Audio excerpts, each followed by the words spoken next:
ఈరోజు doctor RS Praveen Kumar గారి నివాసం దగ్గర నిన్న మేము ప్రెస్ మీట్ ఉండే వచ్చిపోయినప్పటికీ కూడా ఈరోజు వచ్చి ఉదయం చూడంగానే తలుపు మొత్తం పగలగొట్టి తాళాలు పగలగొట్టి అందులో ఒక రూమ్లోని గన్మెన్లు ఉండే రూమ్లోని బీరువాను పగలగొట్టి మా సార్కు మా పార్టీకి సంబంధించిన ముఖ్యమైన సమాచారం ఫైల్స్ను మరి కొన్ని కాంటాక్ట్ నెంబర్లను గుర్తు తెలియని వ్యక్తులు తీసుకుపోయారు.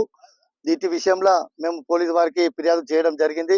పోలీసు వారిని ఒకటే కోరుతున్నాం, ఇది పార్టీకి సంబంధించిన ముఖ్యమైన సమాచారం ఉన్నది కాబట్టి ఈ విషయాన్ని రాజకీయ కోణంలో కూడా ఆలోచించాలని కోరుతూ సార్ మీద ఇది కొంచెం ఈ ఇంటికి కూడా కొంచెము పోలీస్ పెట్రోలింగ్ పెంచాలని కోరుకుంటూ దీని మీద సుమారు 10 గల్ల ఫైల్స్ ఉండే, ఫోన్ నెంబర్స్ ఉండే ముఖ్యమైన వ్యక్తులై దానికి సంబంధించిన బీరువా మొత్తం పలగొట్టి ఉన్నది. అలా ముఖ్యమైన సమాచారం అంటే సార్ గురించి మీకు తెలిసే, ఇప్పుడు సారు రాష్ట్ర స్థాయి నాయకుడు, అదిగాక ఒక ఐపీఎస్ ఆఫీసరు. తన మేరకు సంబంధించి వివిధ దేశాల నుండి కానీ వివిధ కోణాలు వివిధ ఆఫీసర్లకు సంబంధించిన ముఖ్యమైన సమాచారం, రాష్ట్రానికి సంబంధించిన ముఖ్యమైన సమాచారం మొత్తం పోయిందని మేము భావిస్తా ఉన్నాం. దీన్ని పోలీసు వారు వెంటనే దీని మీద చర్య తీసుకొని సరైన చర్య తీసుకోవాలి.